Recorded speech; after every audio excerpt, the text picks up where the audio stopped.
నమస్తే, welcome to ఇదండి సంగతి. నేను రహీం. ఎవరు చేస్తున్నారు, ఎందుకు చేస్తున్నారు, అసలు ఆ లీకు వీరులెవరు? తెలంగాణ ప్రభుత్వం ఇప్పుడు ఇదే అంశంపై ఆరా తీస్తుంది. రాష్ట్ర సర్కారు తీసుకుంటున్న కీలక నిర్ణయాలు ఎప్పటికప్పుడు బయటకు వస్తుండటంతో దానికి కారకులైన వారిపై నిఘా పెట్టింది.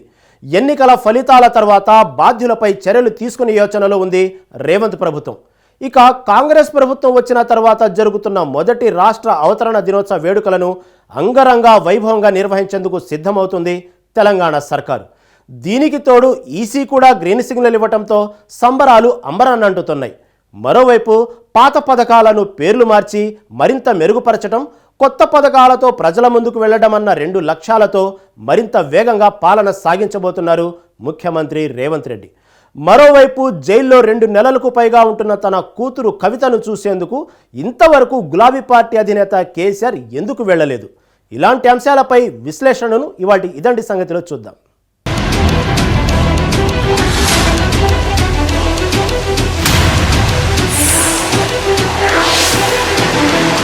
మొన్న శ్వేతపత్రం, నిన్న సన్నవడ్లకు బోనస్ అంశం, ఇలా కొన్ని ముఖ్యమైన అంశాల్లో తెలంగాణ ప్రభుత్వం ఏ నిర్ణయం తీసుకుంటున్నా ముందుగానే ప్రతిపక్షాలకు తెలిసిపోతున్నాయన్న సందేహాలు తలెత్తుతున్నాయి.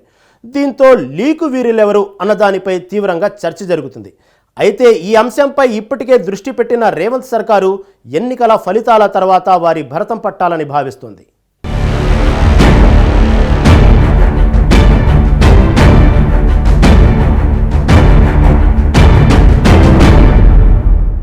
తెలంగాణ ప్రభుత్వం తీసుకుంటున్న నిర్ణయాలు విపక్షాలకు ముందే తెలిసిపోతున్నాయా?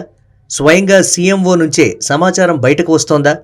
అలాగైతే ఆ లీకు వీరులెవరు? ప్రస్తుతం రేవంత్ రెడ్డి సర్కార్ ఇదే అంశంపై దృష్టి సారించింది.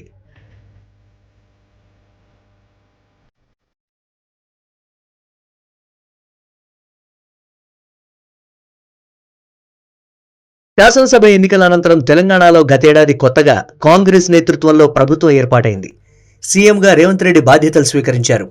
ఆ తర్వాత నుంచి ప్రభుత్వం అనేక కీలక నిర్ణయాలు తీసుకుంది. అందులో ప్రధానమైనది గత బీఆర్ఎస్ పాలనలో తీసుకున్న నిర్ణయాలపై, చేసిన ఖర్చులపై శ్వేతపత్రాలు విడుదల చేయడం. ఇందులో భాగంగానే నీటిపారుదల అంశంపై వైట్ పేపర్ విడుదల చేసింది రేవంత్ ప్రభుత్వం. ప్రాజెక్టులో జరిగిన అవకతవకలు సహా పలు అంశాలను పొందుపరుస్తూ శ్వేతపత్రం విడుదల చేసింది తెలంగాణ సర్కార్.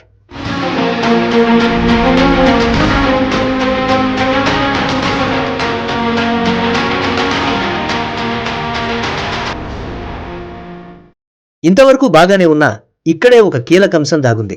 వైట్ పేపర్ విడుదల చేసిన సందర్భంలో అసెంబ్లీలో తెలంగాణ ప్రభుత్వం తరపున సీఎంతో పాటు సంబంధిత శాఖ మంత్రి పలు కీలకమైన అంశాలను, ప్రశ్నలను లేవనెత్తారు.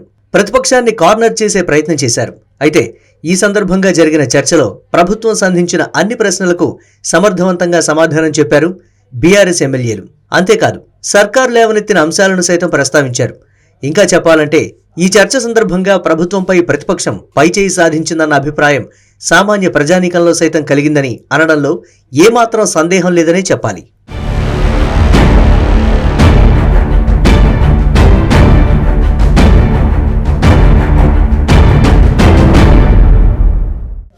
ఇక రేవంత్ రెడ్డి ప్రభుత్వం తీసుకున్న మరో కీలక అంశం సన్నవడ్లకు బోనస్. వాస్తవానికి ఈ అంశాన్ని కేబినెట్ అజెండాలో పెట్టి నిర్ణయం తీసుకోవాలన్నది ప్రభుత్వం ఆలోచన. ఇదే అంశాన్ని సీఎం ఇతర ముఖ్య నేతలతో చర్చించినట్లు సమాచారం.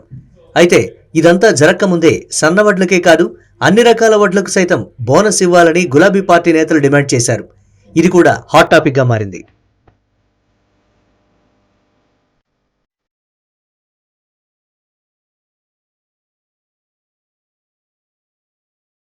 ఇలాంటి అంశాలన్నింటినీ జాగ్రత్తగా గమనిస్తే ప్రభుత్వం తీసుకుంటున్న ముఖ్యమైన నిర్ణయాలు బయటకు రాకముందే లీక్ అవుతున్నాయన్న సందేహాలు ప్రభుత్వంలోని కీలక స్థానాల్లో ఉన్న వారిలో కలుగుతున్నాయి.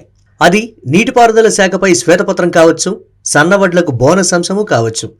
ఇలా ఏది తీసుకున్నా విపక్షం సమర్థవంతంగా ముందుగా తమ వాణి వినిపించడాన్ని లోతుగా విశ్లేషిస్తే సమాచారం ముందే బయటకు వస్తోందన్న విషయం ఎవరికైనా ఇట్టే అర్థమవుతుందన్న అభిప్రాయము మరికొందరిలో వ్యక్తమవుతోంది.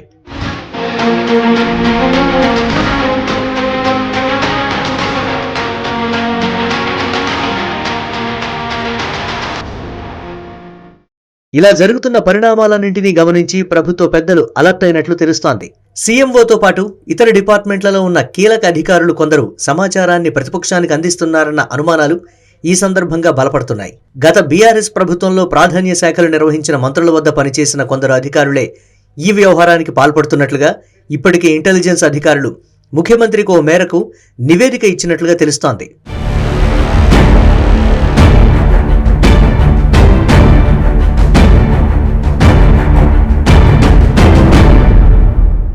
అయితే ఇలాంటి ఘటనలు ఏ ప్రభుత్వం వచ్చిన కొత్తలో అయినా సర్వసాధారణంగానే జరుగుతాయంటున్న వాదన మరికొందరు వినిపిస్తున్నారు.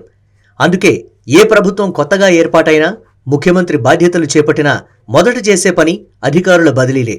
ఆ దిశగా ఇప్పటికే ప్రస్తుతం సీఎం రేవంత్ రెడ్డి కొందరిని బదిలీ చేశారు. మరికొందరిని ట్రాన్స్ఫర్ చేసేందుకు సిద్ధమయ్యారు. అయితే ఈలోగా ఎన్నికలు రావడంతో ఆ పనుల్లో ఫుల్ బిజీగా ఉన్నారాయన. అయితే ఇప్పటికే అలాంటి వారిపై ప్రభుత్వం నిఘా పెట్టిందని, సార్వత్రిక ఎన్నికల ఫలితాల తర్వాత వారి భరతం పట్టడం ఖాయమన్న వాదన వినిపిస్తోంది.